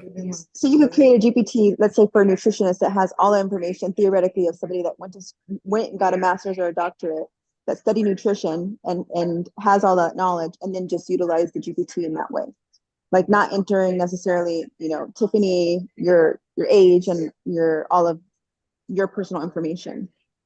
So Kate, then what about, Kate is in healthcare and I love what you do. What about mental health? You know, and someone is at some point just training a bot, but what about mental health where conversational AI or GPT is kind of offering some advice and it's just somebody who put this cool app or something together? And what about that? Because basically anyone could be a doctor or a therapist. I think theoretically, but there's a legality part there, right? Like you want to have constraints on what your bot can and can't advise and do and not do. And so it's very, very important that that's considered. However, if it's just a generic, I want my bot to be about nutrition, then theoretically anybody could use it in that way. Like, hey, I want to gain weight, I want to lose weight, I want to, you know, increase muscle mass. How do I do that? But there is a slippery slope. And yes, when you get more technical on the medical side, there are other parameters that need to exist for sure. Natalie, can you speak into this? I know you're here. Yeah, maybe you can speak into it just as a therapist, as a counselor. And Stefan, I don't think go ahead. ChatGPT itself is HIPAA compliant. So if you're building in the same way that we do, right? If you're, depending on where you're storing, if you've just built an agent within ChatGPT where you're using ChatGPT to store, let's say the person can come back, sign in the next day, and still see what they asked yesterday, that means their history is stored. It's the container of ChatGPT is not HIPAA compliant currently. They probably don't want to be. They probably don't want that ability. Yeah. Natalie, are you there? If not, so our first talk tomorrow is on mental health, wellness, and AI. And you know, I think it's going to take us a lot of different directions. And anyone else want to comment on that, or we're going to move past it? Somebody put a post here. Jimmy Davies. Yeah, Stefan. Good evening, everyone. The name is Jimmy Davies, but just to let you know, I partnered with Reverend Dr. Philippe Shock Matthews. He's out of Sacramento. And I partnered with him on, we've started the Black AI Consortium podcast. It's a weekly podcast, weekly episodes. But he's been studying Black trauma and Black mental health for the last 30 years, been doing research on it. And so he created the Black Trauma GPT. Now, I didn't create it, so I really can't address, you know, how it works and everything. But I just wanted to let you know that it's out there, Black Trauma GPT. Like I said, he's been studying Black trauma. He says if you're Black, you suffer trauma. You may not know it, but just by being Black, you suffer trauma. And so he's been studying that for literally 30 years. And also on a side note, we have a weekly mastermind meeting for entrepreneurs. And I would love to have any of you that are interested in being a speaker at one of our meetings. I'm trying to educate our entrepreneurs more about AI and the importance that they have to learn how to use this in their businesses and in their industries. So please reach out to me if you're interested in being a speaker on one of our Monday night meetings. I'd love to have any of you to bring some knowledge to our group. Thank you. Excellent. Tirsa, you're here. Would you mind, because you talk about the brain and how we're made up, maybe if you could just, and she'll also be doing a workshop tomorrow, and you are with Eric. I don't think he's here right now, but are you able to come off mic?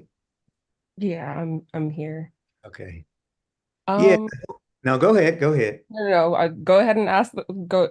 Last time at the last conference, you went into what makes us into what we are, and you know, kind of some of that makeup. And I'm just bringing this up and keeping it here because our brain is being filled with a lot of information right now. I actually think too much. I don't know if we've never had this much. And these little phones stuck to our hands and everything. And then it's a lot. So I think it's worth us talking about, as Black people, the trauma of it, mental health and wellness, take a break and all of that. So that's where I'm going. So there's a lot of directions that we can go with that. I think last session, when we spoke, we were talking about like how there's different profiles. So like you have, whether, you know, we talked about the different brand archetypes, but there's also all these different systems that they use in businesses to do personality profiles and things like that. You know, there's different models, and I would argue that all of them have their own language that's tied to them, but even deeper than that, there's neuroscience that like actually has different parts of our brain and the way that our body is interconnected. And so when you're looking at, I'm trying to simplify and keep it short because I can be really winded with the explanation on this, but I'll just talk about NET because it makes it easier. So there's a concept called the NET, which is neuro-emotional technique, going back to what Jimmy Davies was talking about trauma. And so essentially what NET does is it looks at like your spine and sees how trauma and stress is stored in the body. And so based on that, you can have somebody that is trained practitioner that can go in and make adjustments and things like that to remove these repressed trauma stamps out of your body. And so this is something that I myself have been through. And, you know, they're able to look at the muscle testing and see like, hey, this trauma is stuck, you know, 2 generations deep in your nervous system.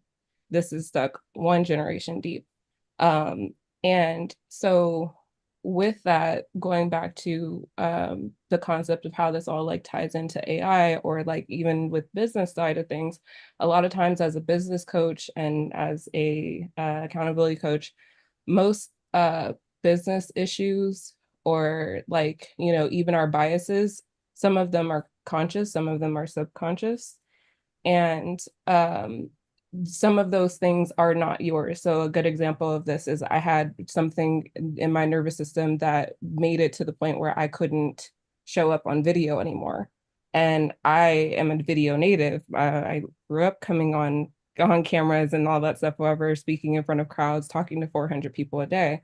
But because my parents got into an accident, it activated this thing in my nervous system that said, hey, like you are now unsafe. It was showing up as a father wound.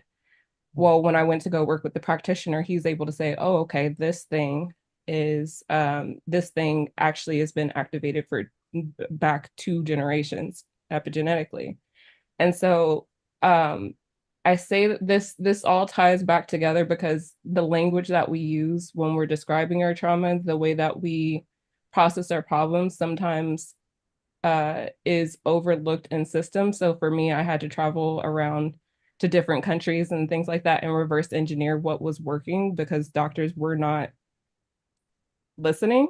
But because of the advancements in AI, I was able to reverse engineer those things to find the right type of practitioner here for me to like get that help and even have the language to like ask for that help here in the States. And so that was a very like floated overview, but that's high level. I have tried I have heard of EMDR. The difference between EMDR and NET is NET doesn't re-trigger you. So like it will bring things up, but it removes it from your body in a different way. At least for me, that was the difference. Excellent. So Go ahead. Whoever that was. No, I was just answering the message in the chat because I saw Kate was asking about EMDR. Okay, and Stephen is saying, I live in Thailand. They offer here as holistic, I think it is. Holistic treatment. Yeah. I've actually seen some videos of that kind of thing. So yeah, that's in a mental health, wellness type thing. A lot of people have a business. Would you put a 1 in the chat if you are or want to use AI for business, for generating revenue, any kind of business? It's probably why a lot of people are here, but maybe not. Got it. Yeah. And some of your partners could be in this room, and some people that might have some answers to questions you have. We're doing 1 session tomorrow on SEO, and like people are brand new, it's AI 101 and jumpstarting people and showing you everybody's okay here to use it in your business. Excellent. Philip, thank you for coming. I got your PowerPoint and I'll contact you about that. So Philip works with young people and he's actually at almost all these events we do and has done an amazing job with a group of teenagers. Can you come off mic and just share how you've used it? Are you there, Philip? Okay, we'll come back to him. Yep, I'm here. Hello. So, hey, would you just as you're talking, tell them about what that platform is used for that your young women develop. But go ahead. It's great to have you here. Well, thank you. In 2019, I started as the principal investigator on a National Science Foundation project focused on CS for All. And in that project, we did research and development to understand how to create a curriculum to teach designing AI voice chatbots for social justice. Since then, we started our first cohort of the Black Girls in AI Coding Makerspace. This past year, we used IBM Watson to design those AI voice chatbots. And so I'll be presenting tomorrow about our new effort to connect HBCU students with high school students from predominantly Black churches here in Central Texas to work together to design those AI voice chatbots for social justice. And so I shared a link in the chat. Black churches and HBCU students for AI literacy will be recruiting anyone who's interested in participating in that project. That's so good. So you're saying you're going to have chatbots and you're training them and you're using high school students and college students together. Right. For the first time, we'll be combining both HBCU students and high school students to work on designing those AI voice chatbots. For the past 5 years, we've been focused on middle and high school students through this National Science Foundation project, but we're extending it now into higher education, in particular at HBCUs right here in Austin, Texas, at Houston-Tillotson, our local HBCU. I'm going to just ask a personal nosy question. Did you do a grant for that? Because I think a lot of people might be, that's great and it's amazing. Is that a grant or how did you do that? Yes, it all started in 2019 with a National Science Foundation grant. And so as we know, NSF is our federal agency that supports research and development in all areas of STEM. And this was specific for computer science and broadening participation. And it was what we call research and development or research practitioner partnership. So there was more research besides this AI voice chatbot intervention. You probably don't want to hear all about the research of broadening participation in computing for Black and Hispanic students with disabilities. We focused on using, at that time, we called it voice user interface project-based learning as the intervention to increase their engagement in learning computer science. And that has since turned into our platform called Youth Creating AI Voice Chatbots for Social Justice. I like that. Hey, would you mind? I think you said that your young people, I don't want to call them kids, but they did something that was around police and aggression, and it was specifically for law enforcement, right? Oh, yes, that's the center of our AI voice chatbot for social justice. In our research and development project, there were questions about, well, what is social justice? And I'm here in Texas where people pretend to be clueless about social justice. So we decided to give them that topic of anti-Black police violence and brutality to collect data from Black family, friends, and community members and learn how to use that data in creating voice chatbots that centered the voices of our people. In a sense, as we know Joy Buolamwini says, making AI for the people.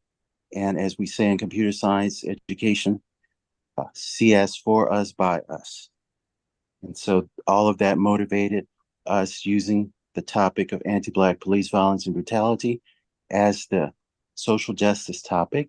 I have a short little demo video. One of the girls' projects from the Black Girls in AI Coding Makerspace of their AI voice chatbot addressing anti-Black police violence and brutality. Yeah. I'll share that tomorrow. I love it. I love it. That's incredible. I love that work. And that's the first time I think HBCUs came up tonight, but it's going to be woven into a lot we're doing. Anastasia, are you able to kind of just pick up from that? Because you're doing a great thing with HBCUs right now. You're sharing tomorrow. Are you able to come to the mic? Hi, yes, I can. Hi, everybody. So I'm Anastasia. I'm the CEO and co-founder of WeNight Incorporated. We it was my personal experience with HBCUs that led us to create WeUnite. What exactly, Stefan, did you want me to like touch on? Because I can go on. No, I just think it's amazing. You've created something, been working at it for a while, specifically for HBCUs, and it's for us. So Yes. you can tell a little bit about it. I think it'd be great. Okay. So just to give a slight preference, I was a transfer student when I went to Howard, and my experience, I like to coin it as the worst day of my life. Because when I got to campus, I had a $16,000 hold on my account.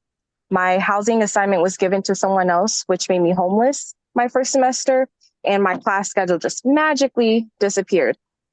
And as you can imagine, that left me very, very much so like with anxiety and just trying to figure out like, what do I need to do to fix this? And I found out after talking to so many people that there was a pattern. They all said the same thing. They're like, oh, girl, welcome, baby bison.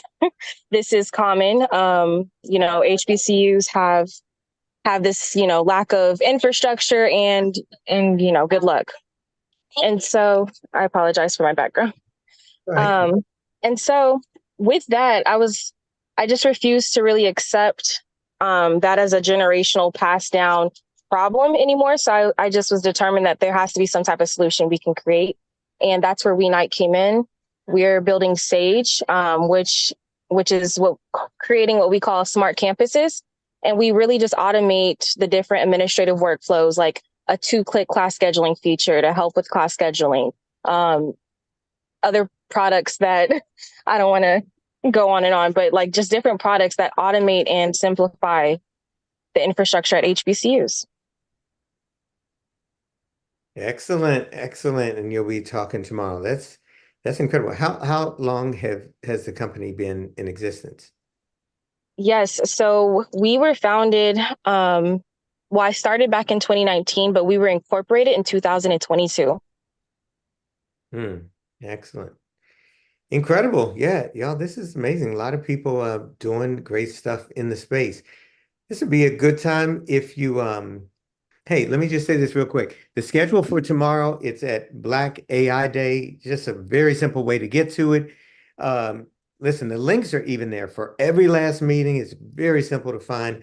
All the links will take you straight to that group. The groups are starting. Last time we had them too close together, and some people complained, rightfully so, that it wasn't giving time between them. So this is starting at 9 to 10, take a half-hour break. 10:30 to 11:30, half an hour break. That's how we're doing it. A lot of different subjects that we're going over. If somebody has that open in front of them, they can tell us what those subjects are that we're doing tomorrow. Anyway, it's going to, shoot, I was meant to tell you all this. So we're doing these awards tomorrow night, and it's really, really simple to nominate somebody. There's people in here that should be nominated for 7 different areas for working for us in this AI space. Really easy to do. It's called the Black AI Think Tank Awards. And we're going to name the winners of those 7 areas tomorrow night.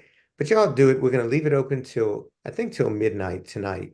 Very easy to find. It's on Black AI Day. I see, Chris, you're writing something over there. I'll come down to it. It's on blackaiday.com. And as I said, we'll do that in the last meeting tomorrow night. Ty, you have something going. You didn't know I was coming back to you. And yours is you're building a community to let us know what's coming up. I think it's amazing because all of us want to know. You can go in and share what it is.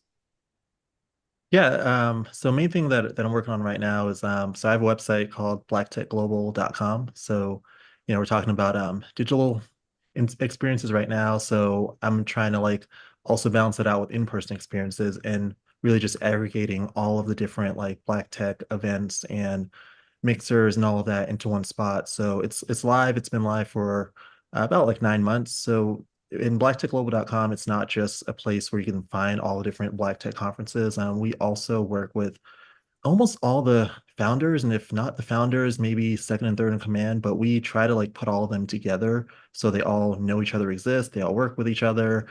We try to host like lunches and dinners where they can meet each other, because you'll be surprised, a lot of these different conference founders don't know that they exist and that they're doing what they're doing. We're also trying to get in their ears and plug them on speakers, because there's a lot of people that are here that are on this call that should be on these stages. And we try to make sure that they're hearing the right names, that they're aware of the people that are really on the cutting edge of technology and that are doing things that are really impacting our people. So those are all the things that we're doing with Black Tech Global, and it's really just kind of a way just to support and really grow this community.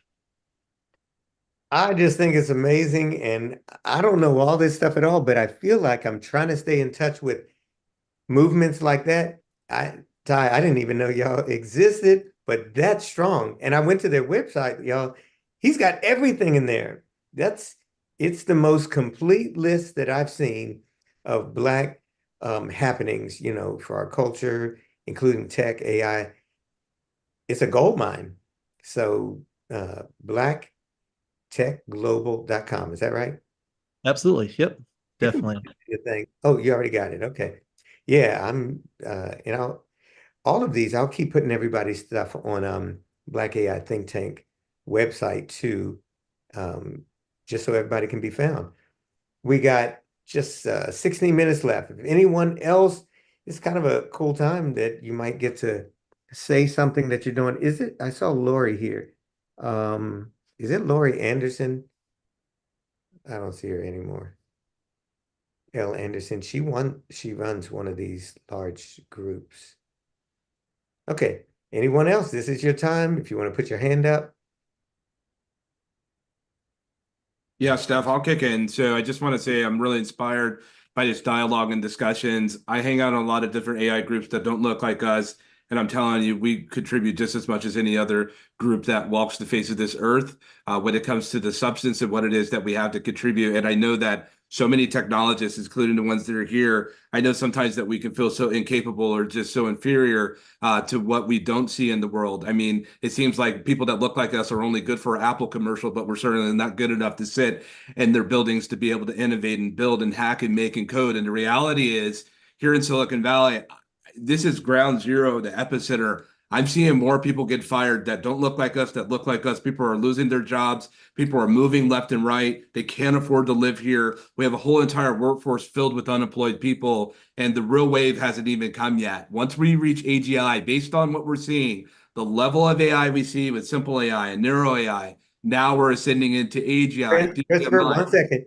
This is important. Tell them what simplest, because y'all, this is big. I love this. This is tell them what AGI is. Theoretically, it's artificial general intelligence, but there's many AI scientists that don't subscribe to it because it's a naming convention that was set and dated years and decades ago. In fact, when we talk about Alan Turing, who most of the technologists in the world, when it comes to AI, this is their AI god, this is their overlord, if you will. But many of them are admitting, including Elon Musk and others that are spending substantial billions of dollars in this technology. We used to always look at the Turing test as the golden key standard of the benchmark. Meaning, this is the golden standard to determine whether AI is sentient. Well, when we saw GPT 3.5 come out in 2022, we realized that the benchmark either was based on not enough information of the Alan Turing test, or we're looking at pushing that bar even higher. But the reality is we had looked for so long at simple AI, then we looked at narrow AI, then we looked at AGI, theory of mind, self-aware, superintelligence, and cosmic AI, so forth and so on.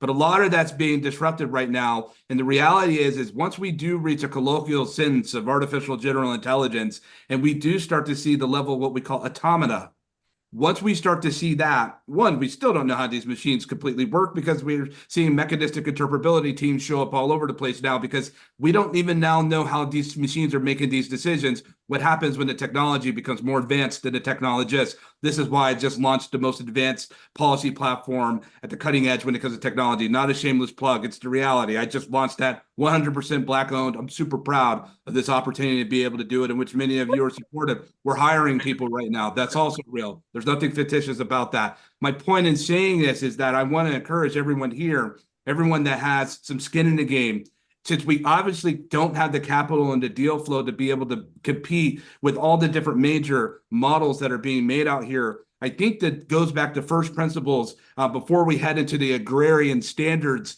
of what Desiree was speaking about, having to barter and sell and trade and go back to tribal existence, because we come from tribe. All of this we see around us, transmetropolitan, transcontinental, is one big giant experiment. We have lived less like this, as we know, contemporary at our time, like this, going back into the Stone Age of the agrarian times, thinking about industrial age steam, thinking about industrial age 2 electricity. We got into the information age. We got a lot of information. We're seeing if this works, but we're starting to see the regression. And now that we're adopting these models, now that we're adopting generative AI, remember, whenever there's a generation, there's a degeneration, and it stemmed from progeneration. And so you will see a decline, just like we saw with the print press. When the print press came into the scene, a lot of people were out of business. Here's my point, and I'm closing. There's never been a better time, yet at a limited time, for us to exercise our autonomy to build our own businesses and models. Because we are heading into a point soon. There's not enough AGI. There's not enough, there's not enough when you start thinking about what type of systems are put in place for the onslaught and the literal wave that's coming after us. When we start thinking about what type of systems are there to be able to stabilize, there are no systems put in place. And even if there was a governmental system that was implemented and put into place, it would be so nominal, it won't even be enough to pay for your Netflix super hype subscription fee, because have you seen the price of an avocado in a supermarket? My point is this. There's never been a better time for us to develop a cloud consensus and a hive mind to come together and sweat equity principles to start building innovations ourselves. Everybody gets a slice of the pie, introduce and go to market. That's what I think is the best move forward, because what happens when your plan B doesn't even exist anymore after you get laid off and fired? This is the things that we're seeing. And lastly, Amazon, they said, hey, we're announcing 5 days. You got to come back to the workforce 5 days a week. It's a muse and smoke and mirrors. What they're really attempting to do is thinning out the herd without having to say we're doing all these layoffs. Intel just laid off 15,000 people. PwC just laid off 1,800 people. Like it's nothing. And the onslaught, the slaughter is coming because these models are so capable. What will be your plan B? You will have to start growing your own food. This may happen. I know it seems like The Walking Dead, but we really need to start thinking forward, because I'll say this, oh, please, Stefan, just let me say this. We missed the applications renaissance. We missed the opportunity. There are more apps that we use today that will be never made by us, haven't been made by us. We got a small window now with AI development. After that, most innovations and innovators are done. Even the idea and the understanding of startups, it was never meant to be ad infinitum, in perpetuity. The very foundation of the startup itself. Why do it when an AI could be able to make an app in a matter of minutes and deploy it, submit it to the store? We need to start thinking forward on how we can build together. And so with what Ty just shared about the opportunities for us to come together in human centricity, I hope that we really take that advantage and take advantage of that and build together. And we already see some pioneers out here leading, both women and men. And so I'm always happy to be here with all of you. And thank you for giving me just a moment of your time. Christopher, I'm glad you're here. And by the way, y'all, he runs the most global, diverse, well-rounded, thoughtful, compassionate conferences that I know of, and he does it by doing them online, primarily online. So back when, we started doing a lot of stuff as Black Metaverse, we started that, I don't know, 4 years ago, 5 years ago. Christopher was in there and he's still doing. Christopher, what I really like is you keep coming back to humans. We talk about robots a little bit, but then you come back to people. Talk about AI, but you keep bringing things back to things like compassion. And I think of compassion as like empathy with hands and arms. And y'all, I'm really big on this, that empathy is really feeling bad or feeling deeply about somebody. And I think that's a great attribute to have and to work towards. It's a hard thing. And compassion, kind of even more than that, it actually says, I'm going to do something about somebody's suffering or somebody's the state that they're in, and I'm going to do something to help. So the last part of this conversation has been, we can do something. Find out who it is in this room that maybe you can come alongside. We don't have to look. Stefan, Yes. excuse me, we have two hands raised, Aaron and Stephen. You got it, Aaron. Let's do her first, and then Stephen, we're coming to you. Yeah, just a congrats to Christopher on launching Hyper Policy. Very cool and much needed, and I appreciate all of your words of encouragement and togetherness. And it is, again, I've been saying this in my keynotes recently, like it's like $700,000+ a day is what I heard it's costing OpenAI to operate. And we have technology available to us that people can't afford in general. Like a normal person, even a billionaire, probably wouldn't spend that much a day to have this kind of technology. So like we have to take advantage of open source, even if it just means preparing yourself to know how to use it. It doesn't mean you have to go and invest in it, but just understanding it is so important. And I wanted to drop something in the chat here. And it is a YouTube video. And what this YouTube video is Alan Turing's actual paper. So there's this man, and he takes you step by step through it. And it's the 1950 Computing, Machinery, and Intelligence. So instead of just hearing this guy's name, Turing test, Alan Turing, all the time and not knowing if you don't know, go and watch this. Put it on in the background for a couple hours while you're doing laundry, doing the dishes, on your way to work or back or whatever. And just listen to the paper. It's absolutely fascinating. And it's also absolutely disgusting how this man came to his end of life for the fact that he was discriminated against as a member of the LGBTQ community. Imagine that. One of the biggest entities that are very neglectful of our LGBTQ community owes a lot of its philosophy and advancement to somebody from that community. And it just goes to show how important it is to uplift culture and cultural differences so that people like Alan Turing feel they have a voice and come out and can be brilliant and be celebrated. There's no room for hatred in innovation. So I just appreciate everybody being here and love these rooms, Stefan, and yeah. Thank you, Aaron. Aaron, I didn't know about that video. I'm gonna watch it. That's great. That's amazing. Yeah, and you do hear the name a lot, but thank you for that. It's on my list now. Hey, y'all, how does this done with the chat that's over here? We actually just save it, and are we able to give that to everybody, someone? Yes? They No? should be able to save it themselves. I hope you all can. Good stuff. And who did you say was after Aaron? Stephen. Stephen, yeah. Is it Stephen or Stephen? Either or. Okay, what's happening? Hey, what's going on, everyone? How you all doing? Right. Normally come to the groups and kind of reserved. Been in AI, cyber since the 80s. AI has been around since the 80s. It's just been made publicly since about November 22. When I was in the Air Force in Auditing, we had artificial intelligence. Do you remember some of the old movies like War Games with Matthew Broderick, and they had the Whooper computer and Dr. Stephen, whatever his name was?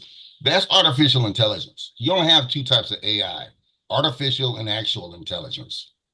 And so artificial intelligence, we've had in our communities since the beginning of the .com. I was there from I was a mainframer. And then bulletin board person, then the .com, and then all that. We missed our chance. So we're trying to go back and change the problems that we did not do at the turn of the millennium. Now, history speeds up. In AG, all you're seeing now is the public release of databases and methodologies that's been around since I've been working on them since the 80s. So the urgency should have been, to me, around the .com boom. Technology has always been in our people's hands. If you said, hey, Google or Siri, who do you think they were talking to? They weren't talking to human beings in India. They're talking to AI, but we did not put it out to the population as such. We just said, oh, that was neat and that's great. Now that there's a threat, actually, as last Friday, a bioweapons threat to GPT, now we're raising our hands saying, hey, we better start teaching this. So that's what I don't understand. The urgency now when we spent 20 years of being non-urgent. So how do you correct 2 decades, 2 generations, 2 whole generations we just neglected? Look how many cybersecurity classes are in HBCUs. How long did it take to get there before the NSA started making excellence centers? We didn't think about it. So you have a lot of things that we say the other people who are now making money. Bezos didn't start out making money. He just wanted to sell books online. We gave him the money. Elon started PayPal because they wanted a way to pay online. And so now we have, I don't even use it. So now he's making all this money. Turing, who came out in the 50s, right? So did we jump on it then? No. So that's what I love these groups. But before you start talking about the future history, which is changing, we broke Moore's Law a long time ago. You need to go back and revisit the mistakes of the past and the people who were there. Because if not, you're just going to repeat those mistakes again. And we're talking with urgency. We need to look back why we wasn't urgent then. Because this generation, besides people like us in this group, really don't care. Look at how much money they put in these videos. Where's this money coming from? Where are these stacks of money coming from? They're being propped up and monetized. You're monetizing garbage. That garbage is being used to train data. Google will tell you, they're snatching YouTube data. What's on YouTube? So we have to change us before we change the algorithm. Because all that we're complaining about what they're pulling in, who's putting it out there? You understand what I'm saying? Who's putting it out? We're putting it out there. Now, finally, Meta the other day said they're putting out a new kind of guardrails for what they're putting on YouTube. But we put this out there. So if you look at OpenAI, they trained the first GPT on Kenyan data. And they all had to go to mental health per Time magazine for 2 years. And no one said anything. It was okay. So let's look at, they trained raw internet data on the first GPT. No one said from this community said a thing. Oh, that's just great. New technology advancement. So that's the only thing I want to make sure, right? That, because like I said, I was in it. People look like me. I was in it in the 80s. And so it's not that we were just disparaged to we just didn't participate. Thank you. All right. Appreciate it. Appreciated that fire. And yeah, y'all, all of this is good. Stephen, thank you so much. We're right at 9:01. And just while we're, Anastasia, thank you for being here. I got that down there. And someone put the link up again for the Black AI Think Tank Awards. That'll be really cool just to honor one another. If you have a website, we don't promote people that much here, but if you have something that you think folks in here it would benefit them, go and put it down in the chat right now. We'll do that for the next couple of minutes. You got something? Aaron, thank you so much for that. Thank you for being here. Yeah, if you got something, put it down there. Maybe it's a website or a tool. She's not here anymore, but Desiree put her links for her GPT. Oh, I got one. You can put in Black GPTs and find out what a lot of people are doing. .com. There's a lot of us have made little tools now. Anyone else? Let me see what y'all are putting in there. Oh, look at this. Meditative Men book. Okay. Number one, that's a good name. When I see names that make sense and short or to the point like that, that's great branding. I see, we got you. So somebody's saying, just want to share Will.i.am Oh, I missed it. Dang. Focus your ideas. Good stuff.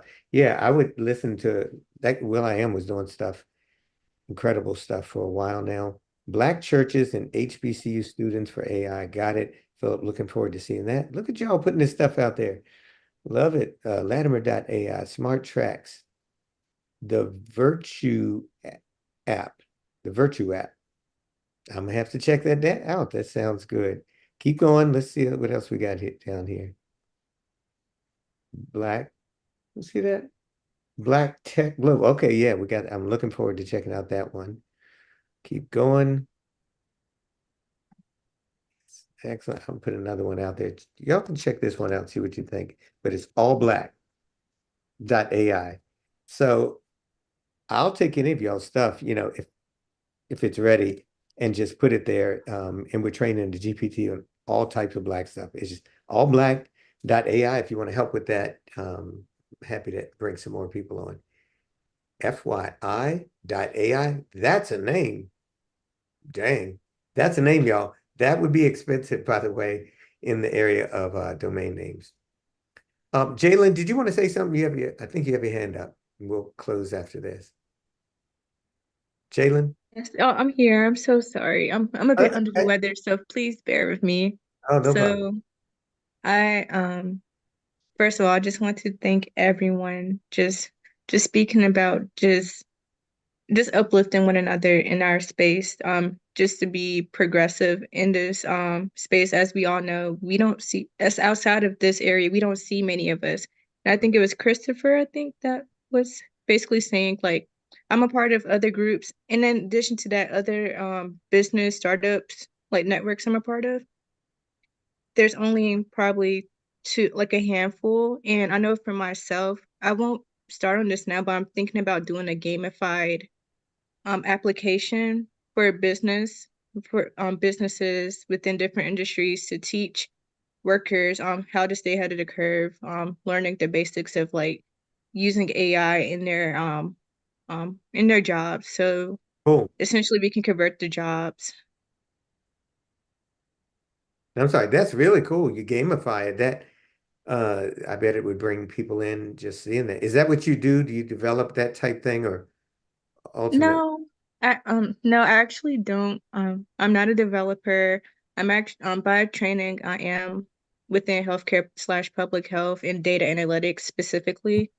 And I think for me, it was just a spark, roughly a month ago, and I noticed how a lot of people are losing their jobs, to essentially AI, and why not convert those jobs where people can still we can find like that middle ground. It's like, okay, what is that middle ground? So I've just been doing a lot of exploration, talking to advisors of different AI companies. So it's just an idea. I don't know if I'll actually execute it. I think it's great. That's original. I haven't heard it before. I just want to end, Patty, I'm promising to end this almost on time. Would y'all do two things? One of our wonderful folks that usually shares here is Shara Ruffin. She helps to train and certify licensed social workers on LinkedIn, has a great big voice there. And her dad's been ill and going through chemo now. And she's been in the hospital a lot. She was going to be speaking tomorrow morning, but she really puts her story out there. So, keep her in your prayers. And if you see her, she would probably love the encouragement on LinkedIn. It's SHARA Ruffin. But she's become quite a voice in learning how to capitalize or function with AI and technology together in growing a really successful business. And the last thing I'm going to end with is this. I always talk about gratitude. Put one thing in the chat that you're grateful for. It can be anything. Gratitude is a game changer. It kind of helps to rewire our brain some. Right, everybody's going to say my family, but I'll start with that one. One thing that you're grateful for. Grateful for the space. I was going to say that one too, Janika. Another day. Jesus, thank you. My teacher who told me, my support system at home, nice. A chance to leave better. This is good stuff. Dang, for the next generation, I like it. Grateful to be part of this community, my family. For you, oh, Ty, that's it. That's where I want to go. No, thanks. Ability to help others. Look at this stuff. Let me go back down there. How do you create? Okay, I missed something. I lost it. Ability to help others achieve their greatness. Nice. Living in, yeah, Jimmy, living in these exciting times. I'm grateful to be in a space with aligned individuals to build the AI literacy foundation for the common people. That's good, positive, grateful. This is a scripture, something like, my people something for the lack of knowledge. And sorry, I don't remember that. Perish. Perish. Oh, dang. I should have remembered that part. Yeah, we got to know stuff. Grateful for hearing so many Black people working to preserve our culture. God bless you all. Grateful for learning, being a part of a community that turn hopes into reality. I think that is finding mindfulness. That's, y'all, let's camp out on that tomorrow. We got to stay focused and keep our mind free. Go out and touch the grass or something. But to deal with the stress and anxiety of the world. Somebody said that image management takes 100 times more energy than relational transparency. So when we share from, the tough things that we've been through, or sometimes trauma, or just the failures, I think that's a good thing. All of us probably know we grow more sometimes through a time of failure than just constant successes. For being here this year, to have this experience when things could have been different. Yes, Jesus, to be a part of living history, so many legends on this call. Come on now. I'm grateful for being with a group of Black futuristic thinkers. Yes. Dang, I can't do any better than all that stuff, y'all. That's good. So, keep praising God. Let's live like this and stay grateful. The wisdom of God. Dang, this is getting better and better. Okay. So tomorrow morning, we're starting at 9. It's here. Sorry, for West Coast, but we just felt like we can get in a few more things. Half an hour between every room. And man, I want to pull it up real quick so you can, if anybody has it, tomorrow's agenda, so we can really just say some of the cool things that are happening. So I know the first one is mental wellness. Caring for yourself. Somebody else, we should have that right away. Or I should. Okay, I guess you'll have to get your schedule from off of the website. It's blackaiday.com. That's it. Patty, do you have anything?